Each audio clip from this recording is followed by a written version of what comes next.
vamos a ver cómo se llama la clase número 20. ¿Cómo se llama la clase número 20? Restaurar la dignidad humana.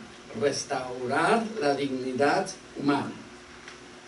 Vamos a empezar con el pensamiento central. Vamos a hacer justo esta clase. ¿Qué les parece? Hermano Edwin, ¿cómo dice ahí? ¿Tienes la libro? Otro se te quedó. A ver, hermano, espérate, mira, ahí te lo presta nuestra hermana Janet. El pensamiento central.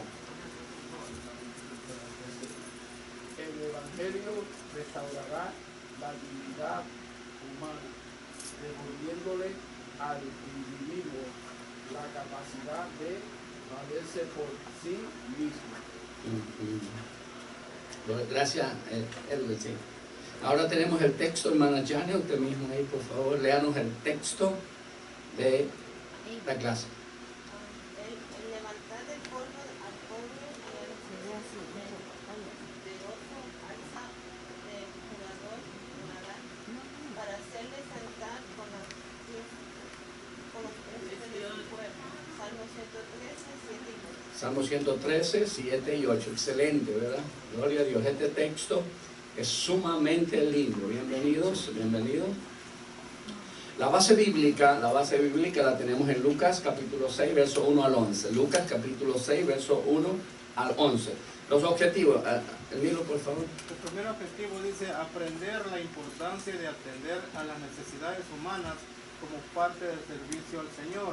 Número 2, apreciar la superioridad de Cristo sobre las tradiciones o el formalismo del culto. Número 3, sensibilizar a la iglesia de qué parte de su misión es restaurar la dignidad humana en todas sus dimensiones. Excelente, excelente.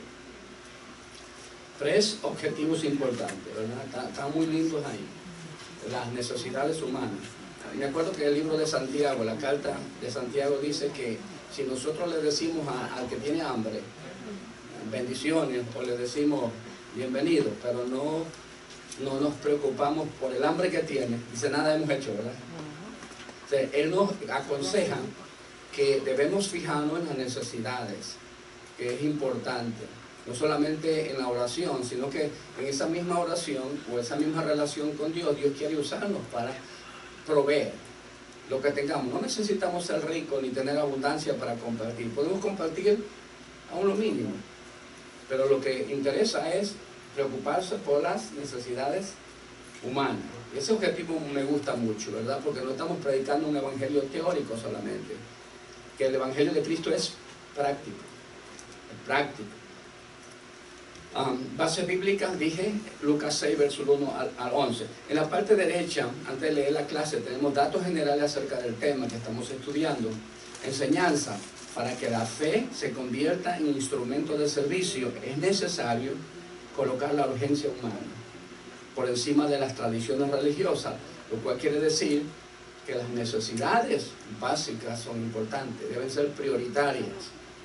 Todo predicador, todo misionero, todo líder no puede ignorarlas. No puede ignorarlas. Cuando el apóstol Pablo era misionero en la región de Asia, él viajaba y miraba las necesidades. Cuando llegaba a Jerusalén, les explicaba a los hermanos qué grupo, qué lugar había necesidad. Aún más, cuando mismo viajaba a ciertas iglesias en Asia, se daba cuenta que en algunas iglesias había más que en otras. Y los invitaba a participar, a compartir. Y él enviaba, él directamente o algún otro discípulo llevaba ropa o alimentos para ayudar a las personas en sus necesidades. Un verdadero líder no puede ignorar la necesidad de su pueblo, de su rebaño. ¿Están de acuerdo con eso? Así que si usted es líder, si Dios lo usa en liderazgo, acuérdese que eso es importante, es prioritario, es sumamente prioritario. Nosotros a veces equivocadamente nos enfocamos en la oración y eso es todo, hasta ahí llegamos. Pero en nuestra oración, ¿a quién Dios va a usar para proveer en la necesidad? A nosotros mismos. A nosotros mismos. Por lo tanto, nuestro trabajo no se termina en la oración. Tienes pasos que debemos seguir, no ignorar. Excelente. Tenemos el autor. ¿Quién es el autor del libro? Lucas 6. Lucas mismo, ¿verdad? Los personajes que participan en esta lectura será Lucas, Juan, los discípulos, los fariseos y el hombre de la mano seca. Algunos escribas también, según la clase, algunos escribas participan también en esta escena histórica. El año cuando ocurrió esto fue el año 28 después de Cristo, en Capernaum, probablemente en el primer año de ministerio de Jesucristo. En Capernaum, a orilla del mar de Galilea. Por supuesto, Capernaum está en la parte norte occidental del mar de Galilea. Miremos ese bosquejo, antes de que leamos las clases también. El punto 1 del bosquejo. Me gusta este bosquejo, lo voy a seguir en esta mañana. ¿Qué les parece? Punto 1. ¿Cuál es el punto 1 del bosquejo? Confrontación por causa de la necesidad humana. Y tenemos un literal A y B, dice. Lo ceremonial contra la necesidad humana. Jesús en la defensa de los suyos. Y tenemos el segundo punto, que es el desafío a un culto impotente. Impotente. Y tenemos el literal A y B. Dice, hay un enfermo en una congregación sin poder. Una congregación sin poder. Qué lamentable, ¿verdad? Una congregación sin poder. Y la B dice, la vigilancia del enemigo para obstaculizar. El enemigo no se detiene, no toma vacaciones. El enemigo no para, ¿verdad? Se mantiene constantemente, ¿verdad? Constantemente. Y tenemos el 3. Hermana Carolina, el número 3 dice integral. Cuando Dios hace el trabajo, Dios lo hace completo, integral. Ya tenemos 3 literales aquí, A, B y C. Primero dice, Jesús toma el control de la situación. El segundo, los enemigos son confrontados y redarguidos. Y el tercero, así que el trabajo es completo, porque el milagro devuelve al hombre su dignidad. Así que vamos a leer aquí. Voy a pedirle a Romario, por favor, que se ponga de pie y nos lea todos los versos de la clase. Es un joven, tiene voz fuerte, clarita. Lucas 6, del 1 al 11, dice así. Aconteció en un día de reposo que pasando Jesús por los sembrados, sus discípulos arrancaban espigas y comían, restregándolas con las manos. Y algunos de los fariseos les dijeron, ¿por qué hacéis lo que no es lícito hacer en los días de reposo? Respondiendo Jesús les dijo, ¿ni aún esto habéis leído? Lo que hizo David cuando tuvo hambre, los que con él estaban, como entró en la casa de Dios y tomó los panes de la proposición, de los cuales no es lícito comer sino solo a los sacerdotes, y comió, y dio también a los que estaban con él, y les decía, el Hijo del Hombre es Señor aún del día de reposo. Aconteció también en otro día de reposo que él entró en la sinagoga y enseñaba, y estaba ahí un hombre que tenía seca la mano derecha, y le acechaban los escribas y los fariseos para ver si en el día de reposo lo sanarían, a fin de hallar de qué acusarle. Mas él conocía los pensamientos de ellos, y dijo al hombre que tenía la mano seca, levántate y ponte en medio. Y él, levantándose, se puso en pie. Entonces Jesús le dijo, os preguntaré una cosa, ¿es lícito en día de reposo hacer bien o hacer mal? ¿Salvar la vida o quitarla? Y mirándolos a todos alrededor, dijo al hombre, extiende tu mano. Y él lo hizo así, y su mano fue restaurada. Y ellos se llenaron de furor y hablaban entre sí qué podrían hacer contra Jesús. Contra Jesús. Ellos no estaban preocupados por el hombre enfermo. Ellos tenían otras intenciones. La intención es evaluada por Jesús, es evaluada por Dios. La intención del corazón, de la mente, es evaluada. Tenemos, en la clase de hoy, tenemos dos intenciones, o dos acontecimientos, dos hechos. ¿Cuál es el primer hecho que encontramos en la clase del verso 1 al 11 de Lucas 6? El primer hecho es ese, que los discípulos tenían hambre, venían con el maestro y tomaban espigas de los sembríos, la estregaban en sus manos y se las comían. Ese es el primer hecho. Y el segundo hecho es ¿cuál? El hombre enfermo, que es el que entraba en la sinagoga y tenía una mano dañada, la mano derecha, seca. El escritor dice que probablemente la mano la tenía defectuosa. ¿Por qué? Según el escritor. ¿Cuántos leyeron los comentarios del escritor?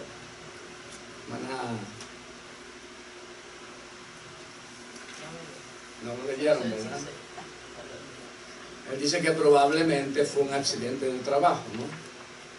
Que tuvo, probablemente no tenía dinero para ir a un médico, y además de eso que la medicina en ese tiempo no era tan avanzada como para lograr que su mano se recuperara. Acordémonos que hoy hay la atención médica inmediata y luego hay el periodo de terapia para recuperar ¿qué cosa?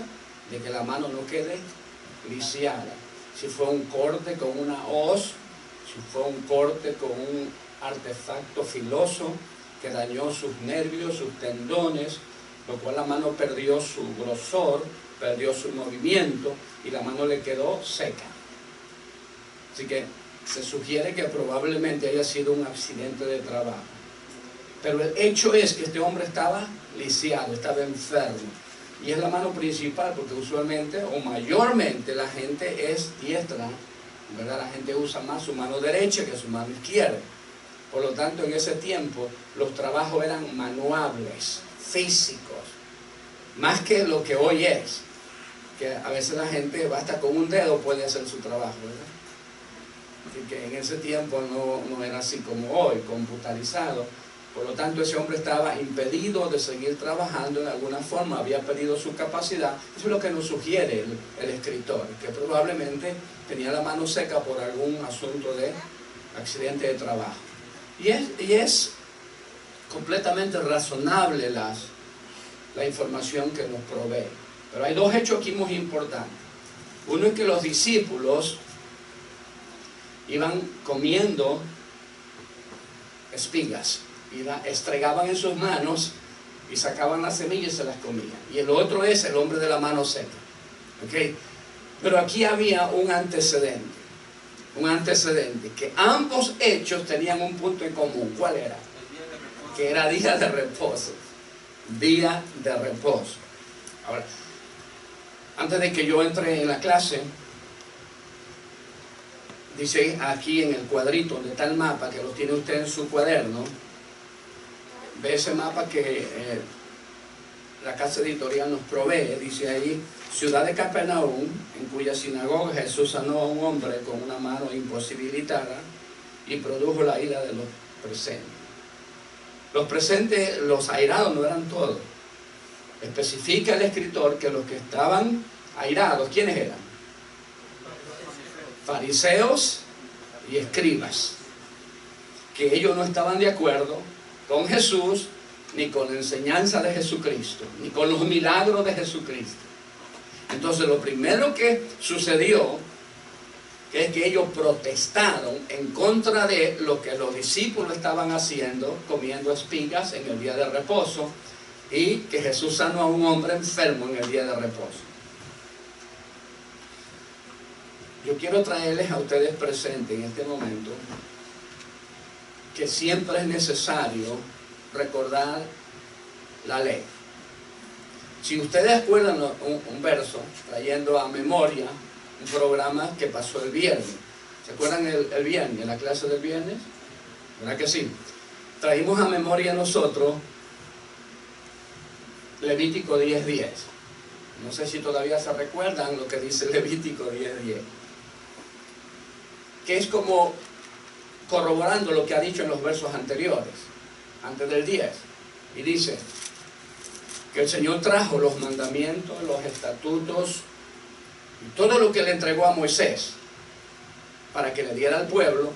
¿Para qué? Dice el verso 10, para que el hombre estuviera capaz de ¿qué? Una palabra muy clave que mencionamos el viernes. Así que los que tomaron nota van a saber cuál palabra es. Para que tuviera la capacidad de discernir entre lo santo y lo profano, entre lo limpio y lo impuro o lo inmundo.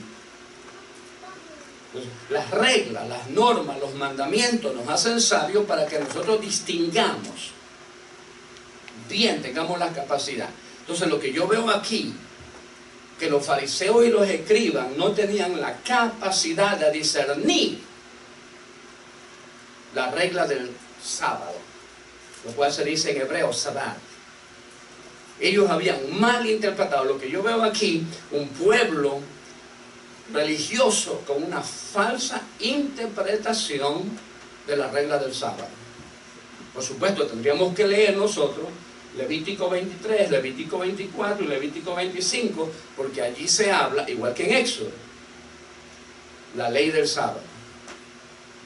Ahora, si nosotros estudiamos la Escritura, por supuesto, y analizamos, y especialmente ellos que eran los obligados a hacerlo,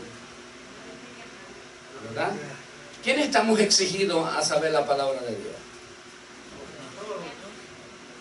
No solamente los pastores, no solamente las autoridades están a obligar a hacerlo, todos nosotros. Porque alguien en el hogar, alguien en el trabajo, alguien en algún sitio nos va a hacer una pregunta religiosa, un asunto de la palabra de Dios, un asunto acerca de Cristo. Esta es una escena de Cristo dentro de su primer año ministerial. Y si nosotros queremos lograr persuadir a esas personas, debemos tener la información correcta para poder disipar las dudas de la cabeza de la gente. ¿Sabe por qué hay muchas dudas? Porque vivimos en un mundo, hoy más que nunca, proliferan las falsas informaciones, proliferan las falsas interpretaciones, hoy más que nunca, hermano. Y lo que hacemos de la Escritura es un laberinto. Entonces, si los mismos que están en la iglesia pueden estar confundidos, imagínense, hermano, la gente que está afuera, que son familiares nuestros, que no frecuenta una escuela dominical, que no frecuenta un instituto bíblico, que no frecuenta un seminario, que no están dedicados al estudio de la palabra. Imagínense ustedes cómo se encontrarán cuando están leyendo capítulos como este.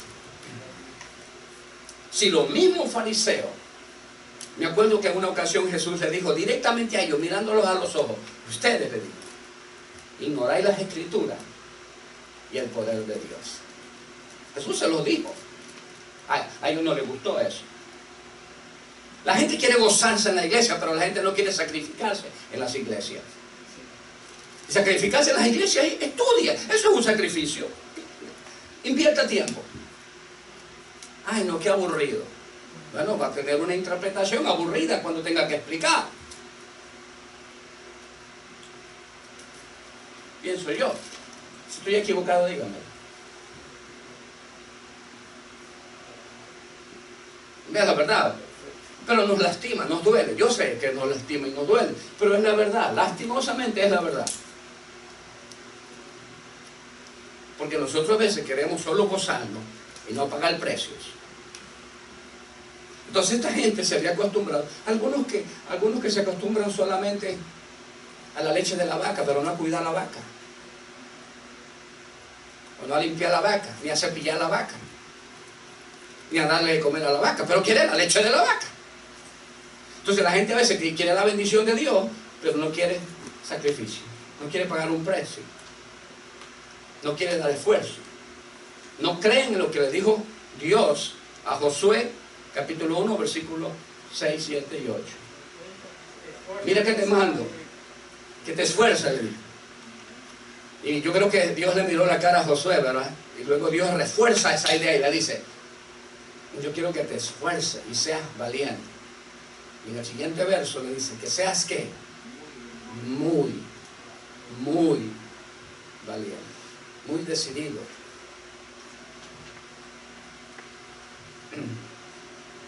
El problema no está en que era sábado. El problema está en la falsa interpretación de esa ley. La falsa interpretación de esa ley. Y nosotros tenemos que aprender a reconocer eso. La ley.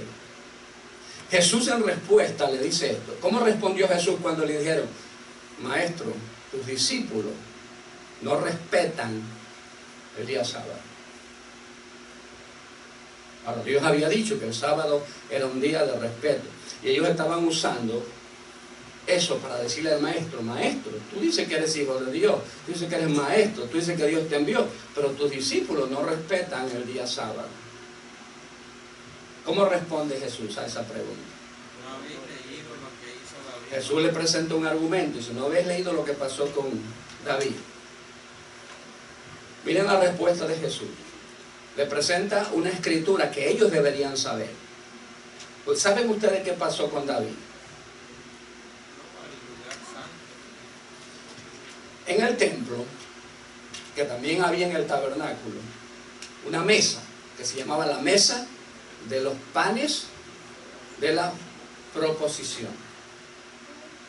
Habían 2 columnas de panes. En cada columna habían 6 panes. 6 en la izquierda y 6 en la derecha. Eran representativos a Israel, que tiene ¿cuántas tribus? 12. Así que había en una columna 6 panes y en la otra 6 panes. Eran 12. Esos panes eran santos. Y esos panes eran para que ¿quién comiera? Los sacerdotes. Los sacerdotes. Un día llegó David hambriento, con hambre, y su gente, y se comieron esos panes. Se comieron esos panes. Se comieron esos panes. Y Jesús le está trayendo esa historia. Cuando ellos le reclaman porque sus discípulos comen el día sábado de reposo, entonces Jesús le trae esa historia. Esos panes eran santos. Esos panes estaban consagrados, pero David se los comió y le dio a su gente y se comieron esos panes. ¿Ah? Sí, el propósito de David ahí fue porque los venían siguiendo. Y él dice que por salir corriendo no sacó nada, ni comida, ni espada, nada. Iban huyendo. ¿Huyendo de quién iban? De Saúl. De Saúl. Porque Saúl quería premiarlo. ¿Qué quería Saúl hacer con David y su gente? Matarlos. Así que eso era, si nosotros analizamos eso que está diciendo Jesús, es un caso de vida o muerte. Nosotros a veces no sabemos distinguir, los fariseos no saben distinguir entre un asunto y otro asunto. Nosotros tenemos que aprender a distinguir lo que es el Antiguo Testamento y lo que es el Nuevo Testamento. La diferencia entre el Antiguo y la diferencia entre el Nuevo. Nosotros tenemos que saber distinguir entre la noche y el día, entre lo santo y lo profano, entre lo limpio y lo impuro. Y cada situación tiene sus propias reglas.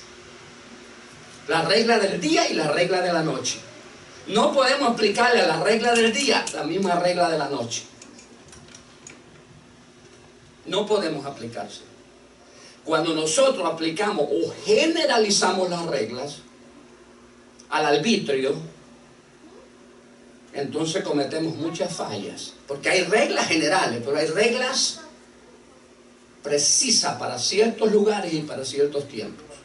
Cuando nosotros generalizamos lo que no tenemos que generalizar, por ejemplo, le voy a poner un ejemplo para que usted pueda entender esto. Hay una regla de tránsito que dice que usted puede girar a la derecha, en roja. ¿Verdad que sí? Tiene que parar, pero usted puede girar a la derecha en rojo, pero no en todo lugar. Hay excepciones. Tenemos que aprender las reglas y sus excepciones. No podemos generalizar, porque si usted generaliza, va a haber un hombre, un policía que te va a perseguir y te va... No, pero si yo giré a la derecha, aunque no venga carro y está la luz prendida y usted va a girar a la derecha, hay letreros que hacen excepción de la regla y te dicen no gire a la derecha. Pero si usted generaliza, si usted entorpece la regla y no sabe distinguir la regla, las limitaciones, los atenuantes de la regla y todo lo que conviene a la regla, vamos a cometer grandes atropellos. Lo que yo veo aquí, que los fariseos y los escribas habían entorpecido la interpretación del día sábado. Ahora, como Jesús vio el gesto de ellos cuando le citó la escritura, porque ellos no entendieron la gravedad de David, ni entendieron la urgencia, ni analizaron el episodio, lo tomaron secamente. Hay gente que lee la escritura o los libros legales siguiendo la letra muerta y no el espíritu de la letra. Pero para eso hay que entenderlo. Para eso hay que entenderlo. Para eso hay que tener conocimiento e información. Jesús les explicó eso de David y ellos se quedaron, no le creyeron. Y Jesús era el mejor maestro, así que a mí no me sorprende cuando la gente no me cree. Porque la gente, cuando Jesús les explicó lo de David, hicieron así. ¿Qué querrían decir? No me convence eso. Entonces Jesús luego le dice ese versículo más abajito, miren, en la clase 20, en el versículo 5, y les decía, este es el segundo argumento que Jesús presenta a la primera acusación contra los discípulos. Dice, el Hijo del Hombre es Señor aún del día de reposo. Díganmelo en otras palabras, en español, eso que él dijo. El Hijo del Hombre es Señor del día de reposo.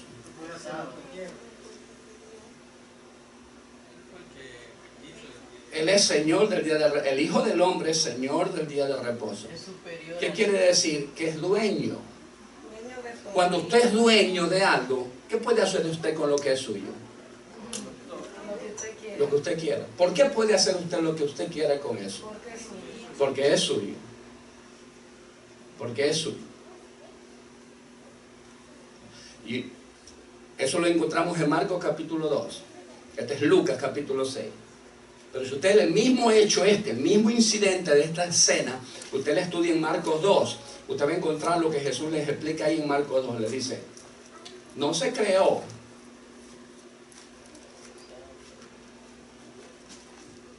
se creó el sábado para el hombre, no el hombre para el sábado. ¿Qué quiere decir eso?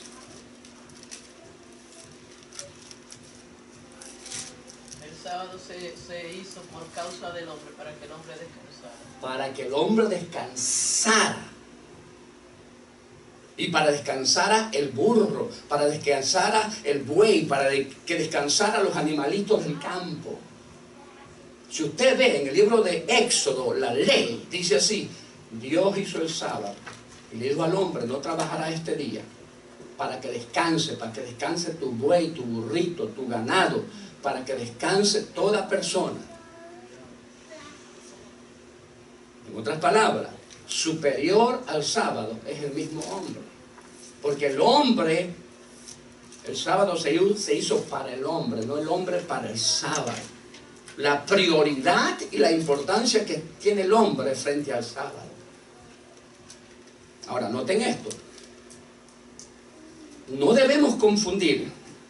Si alguien de ustedes ubica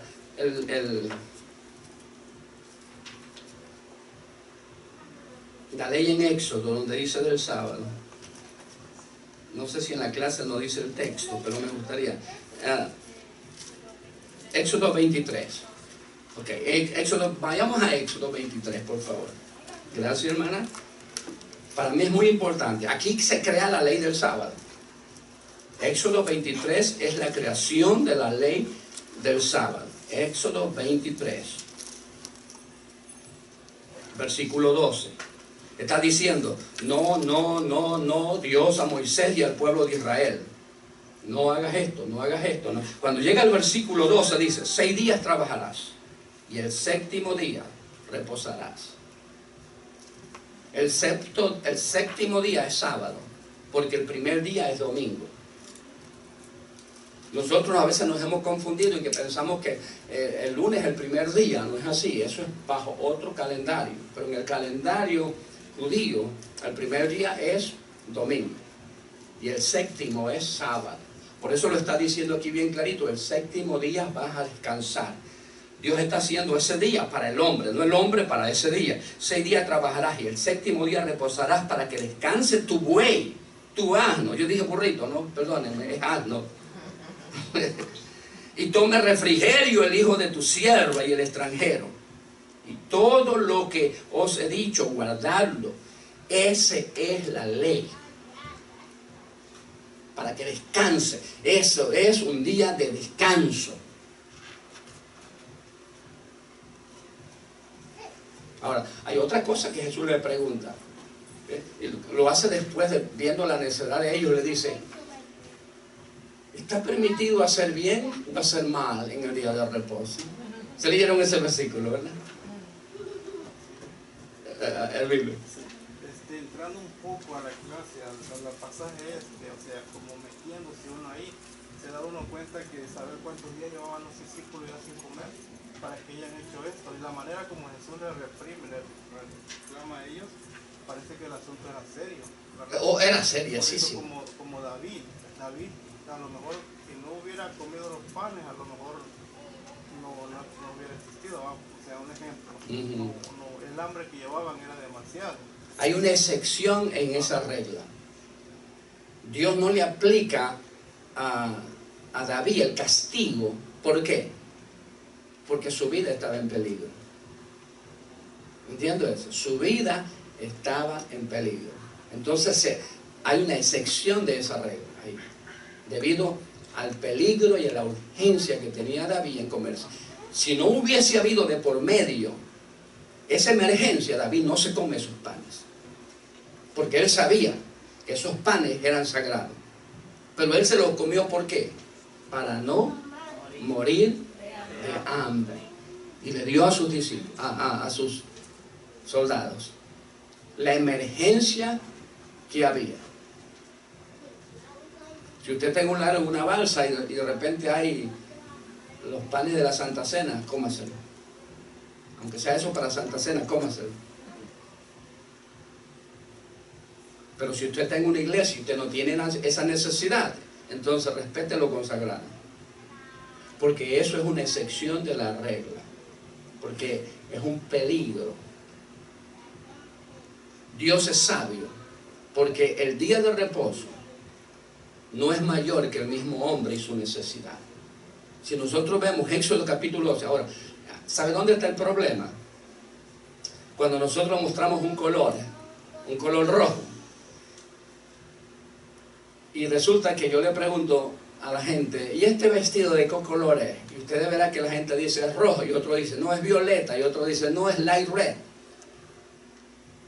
Y la gente da un montón de versiones. ¿Saben usted por qué? Porque lo que está mirando la persona, y la gente opina. Porque en colores puede ser el color más opaco o más fuerte, y nosotros le llamamos rojo. Pero el color va cambiando de color, y el negro va cambiando de color, y el blanco va cambiando de color. Tenemos que aprender a distinguir cuando hay una excepción a la regla. ¿Y por qué hay esta confusión?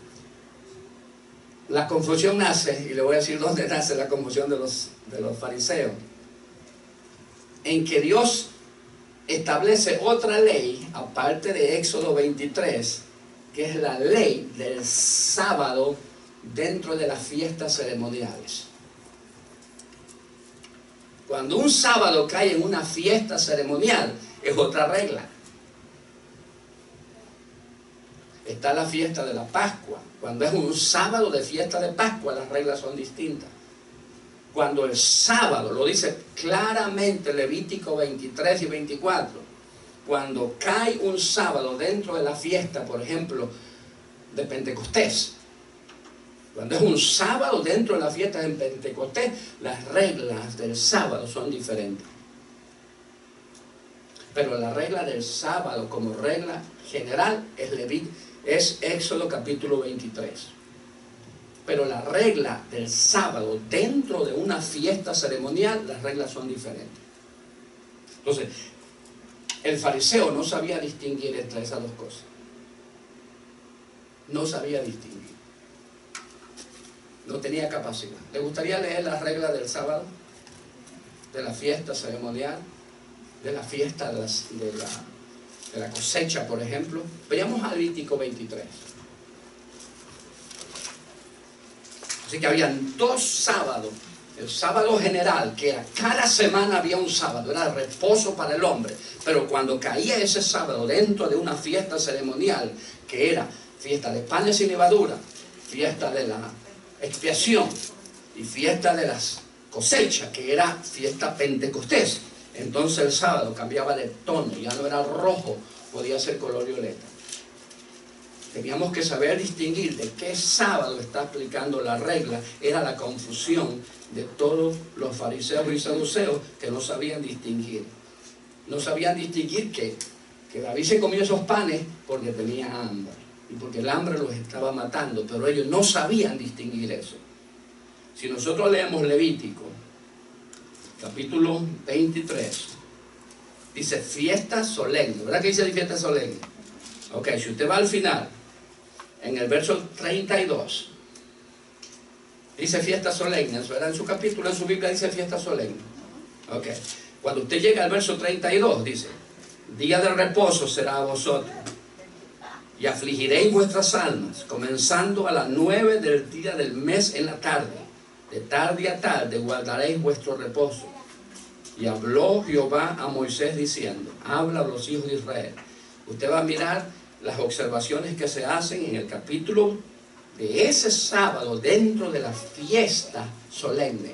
Es un sábado diferente, un sábado muy estricto, un sábado con reglas específicas y fuertes dentro de una fiesta solemne. Por ejemplo, el sábado del 32, el verso del 32 está hablando del sábado del mes el mes séptimo, que es el mes de Tisri o Tisbi, que es septiembre. En el mes séptimo, cuando es un sábado dentro de una fiesta solemne, ese sábado tiene regulaciones distintas al sábado que experimentamos cada semana. Se refuerza la regla ahí.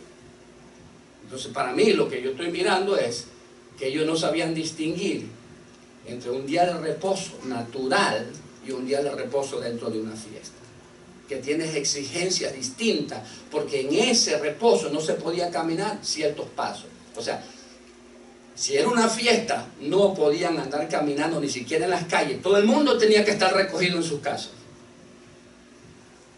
porque era día de reposo solemne dentro de una fiesta solemne. Pero Éxodo 23 está hablando del reposo de cada semana del año. ¿Cuántos días de reposo habría en un año? 52. Pero 3 de ellos, de 3 fiestas solemnes importantes, cambia el color de ese sábado, se hace más estricto. En uno de esos sábados fue que sacrificaron a Cristo. Justamente, ¿en qué fiesta sacrificaron a Jesucristo? De Pascua. ¿Y en qué fiesta vino el Pentecostés? ¿En qué fiesta vino el Espíritu Santo? En la fiesta de las cosechas, que se le llamó Pentecostés porque se celebraba 50 días después de la Pascua. Por eso se llamó Pentecostés. Un sábado dentro del Pentecostés, un sábado dentro de Pascua, asumían un carácter diferente. Para mí estos fariseos estaban confundidos entre los sábados de cada semana y el sábado dentro de una fiesta solemne. Ellos aplicaban reglas como locos sin distinguir una cosa con otra, sin tener conocimiento. Por eso Jesús le dijo, vosotros ignoráis las Escrituras e ignoráis el poder de Dios. En algunos judíos, dentro de Latinoamérica, dentro de Estados Unidos, dentro de España y otros lugares, el día sábado ellos ni siquiera encienden y apagan la luz, porque para ellos encender la luz y apagarla es un trabajo, el día de reposo. Entonces vienen y le pagan a los latinos como nosotros y nos dicen, usted apague la luz ese día y bájela y haga esto y lo otro, porque ellos no lo pueden hacer. Pero de la misma forma, si usted no lo hace pero lo manda a hacer, es lo mismo que lo estuviera haciendo. Porque ellos han cambiado el sentir de la regla. Entonces cuando vieron a Jesús haciendo eso, que los discípulos comían semillas y Jesús no los regañaba, llamaron la atención. O sea, Jesús les explica que ellos están malinterpretando las escrituras. Pero usted sabe cuál es el peor ciego. Y usted sabe cuál es el peor sordo. El que no quiere oír. Y Jesús les explicó lo de David, y Jesús le dijo, el sábado no se hizo por el hombre, sino para el hombre. Porque el sábado no es más grande que el hombre, el sábado se hizo para que el hombre descanse, es para el hombre. Pero también nos distinguieron que Cristo venía a tomar ese lugar, que ya cuando Cristo llegara a su descanso era Cristo, no el día.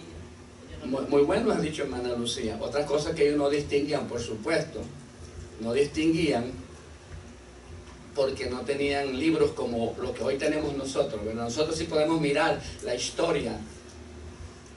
Cuando usted está en un sitio, usted no percibe las cosas que está pasando ahí. Pero es por eso que se suceden las consejerías, ¿verdad? Cuando dos personas están discutiendo o tres personas discutiendo, ellos no se dan cuenta del error que cometen, se dan cuenta ellos del error del otro, pero no del error de ellos, ¿verdad? Entonces, esta persona queda inhabilitada para convertirse en un consejero porque está dentro del problema. Entonces, pero cuando invitamos a alguien que no está envuelto en el problema, puede visualizar mejor, porque lo está mirando desde afuera, lo está mirando mejor. Los judíos no podían mirar sus errores, Jesús se los explica, pero ellos no querían. El problema es que no querían mirarlo, no querían entenderlos, no querían explicaciones, solo querían censurar. ¿A quién? A Jesús. Satanás no quiere ser amigo de Cristo, quiere censurarlo, ¿verdad? Cuando Satanás se acercó a Jesús el día de la tentación,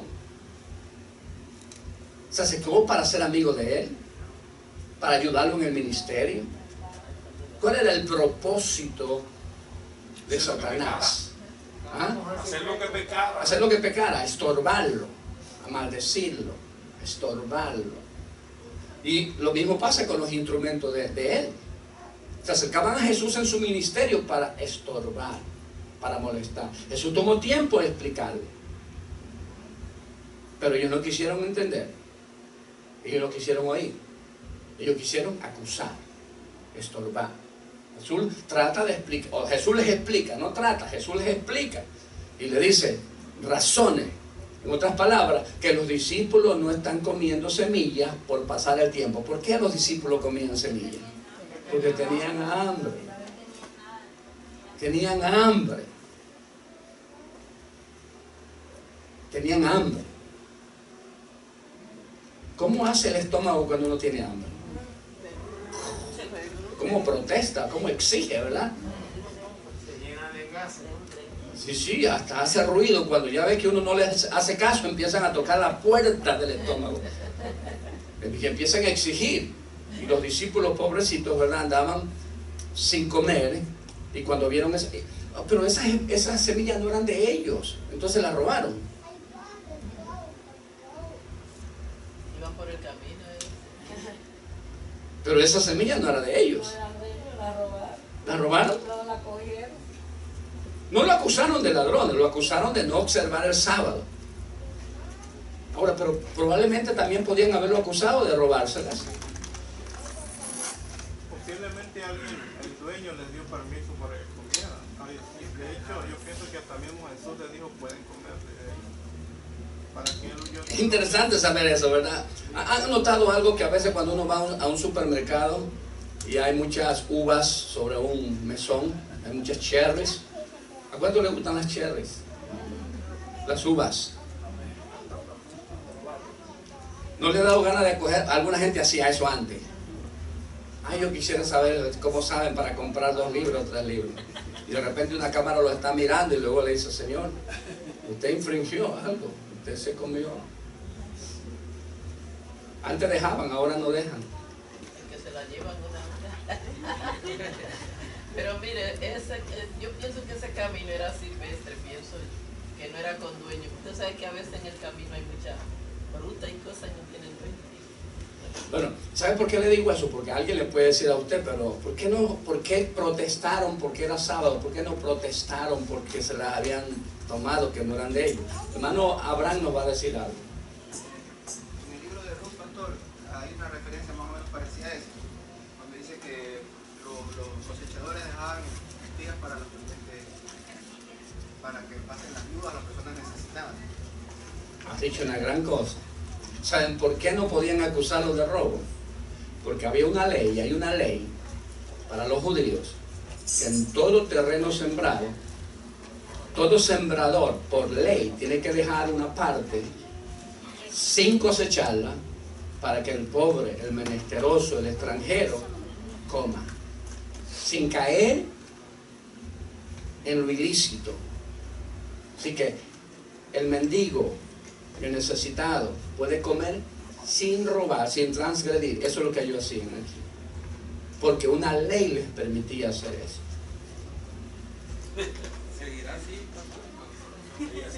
Ella pellizca la uva en Walmart. Pero no hay una ley. Hay que preguntarle allá a la tienda. Claro, después la compra. La misma que La misma pellizcó. que pellizcó. Oh, entonces está bien, entonces está bien. La prueba primero. La prueba primero. ¿Y qué pasa si no le gusta? La deja. Ay, ay, ay. Pero siempre le gusta. Yo creo que ellos la dejan abierta y a propósito.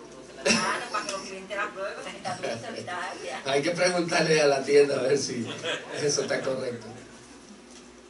Porque yo he visto, ya hay casos en algunos estados de Estados Unidos donde hay gente que ha ido a corte por eso. Bueno, yo soy uno que yo abro una bolsita de chicharrones, me la voy comiendo mientras estoy haciendo compra y después la pago en la caja. No diga aquí dónde es porque te van a estar chequeando.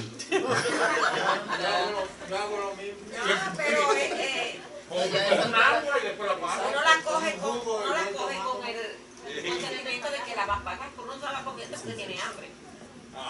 Tengan cuidado si no hay una ley que puedan pagar un precio ahí. Yo he visto gente que han tomado caramelitos y todo eso así y después tienen problemas. Claro, ya se abre una bolsa y la deja, ya eso es. No, ahí no. Pero quiero explicarle porque alguien puede Tiene razón. saber, ¿verdad? Aquí de que porque ellos tomaban esas espigas y les quitaban la cáscara, ¿no? Estregándola unas con otras para comérselas, siendo que podía ser, que el dueño podía disgustarse en el camino, pero había ley que les permitía eso, que no podía cosechar todo lo sembrado, tenían que dejar una parte para que el transeúnte pudiese comer, el necesitado, las viudas, como dijo nuestro hermano Abraham. Va a haber en muchos pasajes bíblicos donde tal vez vamos a leer eso, que dice que usted podía tomar del sembrío de otra persona sin caer en el delito de robo, porque la ley les permitía. Eso era para el necesitado. Excelente. Bueno, cuando él fue a la finca de Mo, él le dio órdenes a los empleados que dejaran para que ella recogiera. Así mismo. Y esa era Eso la es. costumbre de eso. Esa era la costumbre. Eso era la costumbre. Ahora, el segundo caso que yo veo aquí, del hombre enfermo. Note esto. Ellos andaban pensando, Jesús sabía lo que ellos pensaban y dijeron, vamos a ver qué hace con este hombre. Era día de reposo también, pero Jesús sabía lo que ellos estaban pensando. Ahora, ¿por qué hizo Jesús el milagro? ¿Por el hombre o por lo que ellos pensaban? Por la necesidad del hombre. Es adicional que Jesús sabía que ellos estaban pensando en eso, que lo provocaban, tal vez de alguna forma hacían que de algún método usaron para que Jesús estuviera mirando al hombre enfermo. Ese hombre acostumbraba a ir a la sinagoga en Capernaum. En esa Capernaum sucedieron muchos milagros. Muchos milagros. Y qué tremendo, cómo deducimos muchas cosas de la Escritura, que este hombre asistía a esa sinagoga y seguía enfermo, seguía enfermo. Lo que el escritor dice, era una congregación sin poder, que no satisface, que no suple la necesidad de su pueblo. Que el pueblo viene, entra y sale y sigue con las mismas necesidades. Es una iglesia incapaz de producir, una congregación capaz de producir bienestar a los que asisten. Eso no es una lección para las iglesias de hoy. Que el pueblo llegue y salga igual, que el pueblo llegue y salga igual. Cuando Dios es un Dios sanador, cuando Dios es un Dios que suple. ¿Qué significa Jehová Jireh? Jehová proveedor. Jehová el proveedor. Jehová Jireh. Pero la gente continúa con su necesidad de una iglesia que no cumple con sus funciones, una sinagoga que no cumple con sus funciones, una iglesia débil, una iglesia que desconoce el poder de Dios, una iglesia que tiene una relación quebrada con Dios. Pero cuando el autor de la vida entró ahí, Jesucristo, miró a ese hombre, se acerca a él y lo sana. Y mire lo carnal que puede ser el individuo, que no se asombran ni felicitan al enfermo, ni felicitan al sanador, ni al enfermo, sino que están ahí para acusar. Que la gente se le pone en la cabeza cumplir reglas, y no importa lo que pase, no le importa a la gente, es a cumplir el programa. Cumplir reglas no es malo. No, pero se enfocan más en eso que en el bien que tenían que hacer. Cumplir, si nos enfocáramos en cumplir las reglas sería bueno. El problema es que queremos cumplir reglas mal interpretadas. Nos enfocamos en reglas mal interpretadas. Reglas que no agradan a Dios. Por ejemplo, O reglas humanas, ¿verdad? Yo me refiero a... Usted sabe que en todas las congregaciones tienen ciertas programaciones. Entonces se dedican más a cumplir los programas, esos programas que establecieron, que están ahí. Y se ofrece una emergencia o algo y no quieren ir a donde las personas a ayudarlos porque tienen que cumplir ese programa. A eso yo me refiero. Que el programa es más importante que lo que ayuda a las personas. A eso me refiero. Porque no es que los programas sean malos, pero hay momentos que no se puede seguir porque hay algo que debe. ¿Para qué son las reglas? ¿Ah? Para controlar el orden. Dios es un Dios de ¿qué dice la Biblia? De orden. El problema no está en observar las reglas. El problema está en malinterpretar las reglas. Y el problema está de la mala interpretación es ubicar reglas donde no podemos ubicarlas. Como el ejemplo que le puse de la luz roja. Nosotros queremos que en todas las esquinas nos permitan mirar a la derecha. Y la ley dice, no, en esta esquina no. Pero nosotros decimos, en esta esquina sí. Y entonces cuando estamos aplicando una mala interpretación a las reglas, el ser humano ha malinterpretado las reglas bíblicas. Las hemos ubicado en forma indiscriminada, en forma desordenada. La hemos puesto a favor de nosotros. La hemos puesto a favor de nosotros. Como han salido, ¿cuántos pastores han salido de iglesia llevándose el mensaje, pero llevándolo a su manera? A su manera. Viviéndolo a su estilo, para que como puedan vivir los fariseos, el pueblo pueda vivir en paz, porque le acomodan unas palabras y ellos dicen, oh wow, esa sí es palabra de Dios, porque podemos hacer esto, podemos hacer aquello, pero no es así. No es así, exactamente. La palabra de Dios es fuerte. Hay caminos que parecen derechos, pero son caminos de muerte. Por ejemplo, el ejemplo del samaritano, del que cayó ellos pasó en Levítico y pasó un sacerdote, ellos seguro iban a una actividad importante, pero ellos se podían parar a atender a ese hombre y le dieron más prioridad tal vez a lo que iban a hacer y dejaron al pobre infeliz y ahí no lo ayudaron. Entonces, La regla dice que teníamos que ayudar. exacto. Ellos no lo hicieron. Eso es lo que yo digo, que a veces nos enfocamos más en la actividad que tenemos ya y no la rompemos por ayudar a una persona. Y voy a concluir con esto. ¿Saben ustedes qué es dignidad? Porque estamos hablando de ese tema. El hambre, uno se siente como indigno cuando tiene una necesidad, ¿verdad? Tengo una necesidad y lo primero que ataca en la mente es que uno se siente indigno. ¿Qué es dignidad? ¿Alguien sabe qué es dignidad? Difícil de explicar. Dignidad es el derecho a ser valorado y el derecho a ser respetado. Eso es dignidad. Cuando somos pobres, es como que uno siente que pierde ese derecho. Por eso en la clase está diciendo, Dios te devuelve ese derecho. La enfermedad te hace perder esos derechos. Las acusaciones te hacen perder esos derechos. El pecado te hace perder esos derechos.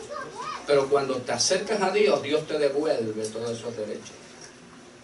Dignidad es el derecho a ser valorado y el derecho a ser respetado. Es probable que ese hombre de la mano seca tenía pocos amigos. Yo no soy digno de dignidad. Él no se sentía Absolutamente. digno para que Jesucristo entrara a su casa. Sí, hay un ejemplo así, ¿verdad? Cuando aquel hombre invita a Jesús a su casa por su siervo enfermo y Jesús ya va, porque Jesús no hace diferencia. Pero en medio camino es detenido y le dicen, no soy digno de que entres en mi casa. Así nos sentimos todos frente al Señor debido a su superioridad, a su dignidad. Pero cuando nosotros venimos a Dios, Él nos devuelve todo eso a nosotros. Nos devuelve nuestros valores, que el mundo nos los roba, la enfermedad nos los roba, la pobreza nos los roba.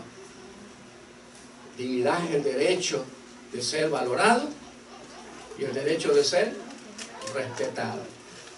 No permita que alguien te robe eso. Eso se llama en otros términos estima propia. Estima propia. No dejen que eso, Dios te devuelve la estima propia, porque eso es parte de nuestra identidad humana. Dios le bendiga a todos.